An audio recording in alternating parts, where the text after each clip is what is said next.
গাইবান্ধায় আদালতের নির্দেশে কারাগারে নেয়ার কিছুক্ষণের মধ্যেই মৃত্যু হয়েছে ইউনিয়ন আওয়ামী লীগ নেতা তারিফ রিফাতের। রোববার বিকেল 4:30টার দিকে গাইবান্ধা জেলা কারাগারে আনার পর অসুস্থ হয়ে পড়লে দ্রুত তাকে সদর হাসপাতালে নেওয়া হয়। সেখানে জরুরি বিভাগে কর্তব্যরত চিকিৎসক তাকে মৃত্যু ঘোষণা করেন। এ বিষয়ে গাইবান্ধা জেলা কারাগারের জেলার আতিকুর রহমান বলেন, বিকেল 4টার দিকে তাকে কারাগারে আনা হয়। কিছুক্ষণ পরেই তিনি অসুস্থ হয়ে পড়েন। পরে তাকে হাসপাতালে নেওয়া হলে তিনি 4:35 মৃত্যুবরণ করেন। তারিফ রিফাত রাজাহার ইউনিয়নের পুবুরাম গ্রামের সাবেক চেয়ারম্যান আবু তাহেরের ছেলে। তিনি ইউনিয়ন আওয়ামী লীগের অর্থ সম্পাদক এবং উপজেলা আওয়ামী মুক্তিযোদ্ধা প্রজন্ম লীগের আহ্বায়ক ছিলেন।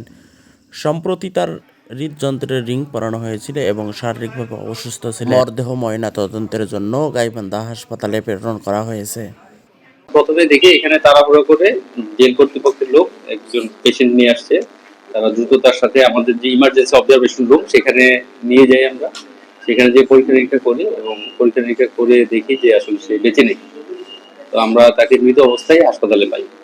এ বিষয়ে গোবিন্দগঞ্জ থানার ভারপ্রাপ্ত কর্মকর্তা ওসি বুলবুল ইসলাম জানিয়েছেন, তারিক রিফাতের বিরুদ্ধে একাধিক মামলা রয়েছে। গত 17 নভেম্বর কারাগার থেকে জামিনে মুক্ত হওয়ার পর সেদিন রাতেই আবার তাকে গ্রেপ্তার করা হয়। অসুস্থতার কারণে রংপুর মেডিকেল কলেজ হাসপাতালে ভর্তি থাকেন।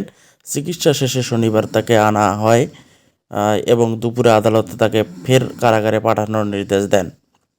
এদিকে পরিবারের অভিযোগ, তারিফ রিফাতকে সুস্থ অবস্থায় কারাগারে নেওয়া হয়েছিল, কিন্তু মাত্র 1 ঘন্টার মধ্যে মৃত্যু ঘটে। তারা ঘটনাটি স্বাভাবিক মনে করছেন না এবং স্বাধীন তদন্ত দাবি করছেন। তাকে শহীদ জিয়াউর রহমান মেডিকেল কলেজে ভর্তি করানো হয়েছিল, সেখানে সে সুস্থ হয়েছে। সুস্থ হওয়ার পরে তাকে এখানে কোর্টে নিয়ে আসা হয়েছে। এখান থেকে তাকে চালান করা হয়েছে। চালান করার পরে আর আমরা জামিন করাইছিলাম। জামিন করানোর পরে যখন অজ্ঞাত মামলায় তাকে আবারও যখন ধরা হয়েছে, তখন আপনার সে ওই মামলায় ধরা পড়ার সাথে সাথে সে মানে অসুস্থ হয়ে গেছে।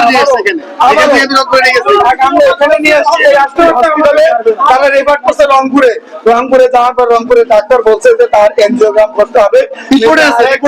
আরেকটা আপনার তার মেবি একটা ব্লক আছে, তার ভালো চিকিৎসার দরকার। কিন্তু তারা চিকিৎসা না করে তারা তাকে এখানে কোর্ট থেকে জেলে চালান করে দিছে। চালান করে দেওয়ার পরে এই আজকে আপনার জেলে ঢোকার সময়, ঢোকার পরে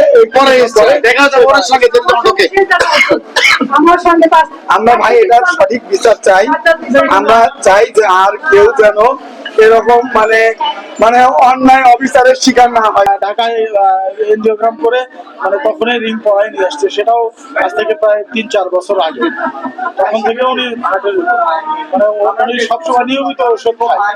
আর যেদিন ধরছে সেই দিনই তো অসুস্থ হয়ে গেছে। ওনাকে জেলখানায় নিয়ে যাওয়ার আগেই সে অসুস্থ হয়েছে। তখনই ওনারা নিজেরাই আবার জিয়াউর রহমানে নিয়ে গেছে।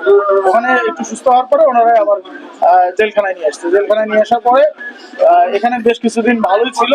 তারপরে যখন আবার সে অসুস্থ হয়েছে, আমার সাথে তুই যা, আমি আর কথা বলতে পারছি না। তুই যা, আমি সুস্থ আছি। আমি তোর সাথে পরে কথা বলবো। 4:53 আমি তখন দেখি 4:53 বাজে। তখন রেস্টে থাকতে হবে, তাকে রেস্টে থাকতে হবে। পুলিশ আবারও মামলা দিয়ে তাকে অ্যারেস্ট করে। 20 মিনিট পরে আমাকে ফোন দেওয়া হয়। 20 মিনিট পরে 4 দিন 5 দিন তখন ভালো ছিল। আমরা রংপুর ভালো ছিল, সে আর একটা নিতে পারছিল না। এখন পরে এক হয়রানি নিতে পারছিল না। সে আমার মাকে নিয়ে গেছি, আমার ভাবিকে নিয়ে গেছি। আমরা এসপি সাহেব আমার মা গেছে, বোন গেছে, ভাবি গেছে। আমার সাথে নিজে আমাকে রিকোয়েস্ট করতেছে, হার্টের রোগী, আমার ফ্যামিলি ভর্তি হয়ে যাবে। আর কোনো মামলা দিলে আমার মা ক্যান্সারের পেশেন্ট। তারপর বললো তাকে সে দুজনে একসঙ্গে ঢাকায় যাচ্ছিল ট্রিটমেন্টের জন্য। ট্রিটমেন্ট করবো, আমাদের ছেড়ে দেন, সব মিলে আমরা ঢাকায় নেবো। আমার খুব কষ্ট হচ্ছে ভাই। তারপরে আমরা সুস্থ হলে আপনাদের হাতে দেবো। আমার ভাই এত ভালো মানুষ ছিল, বলা অমানুষ বলে যাবেন। জেলার নিজে ট্রিটমেন্ট করছে, জেলার বলবেন এতই ভালো ছিল।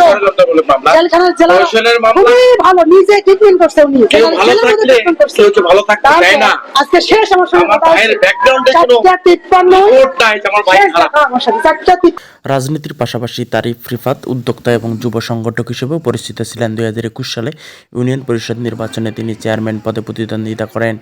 স্থায়ীভাবে পুকুরে মাছ চাষ ও সমাজসেবায় তার খ্যাতি ছিল। তারিফ রিফাতের আকস্মিক মৃত্যু নিয়ে প্রশ্ন উঠছে। কারা কর্তৃপক্ষ বলছে তিনি আগেই অসুস্থ ছিলেন। ময়নাতদন্ত শেষে মৃত্যুর প্রকৃত কারণ জানা যাবে। Sudipta Shamim, inter TV, Gaibandha.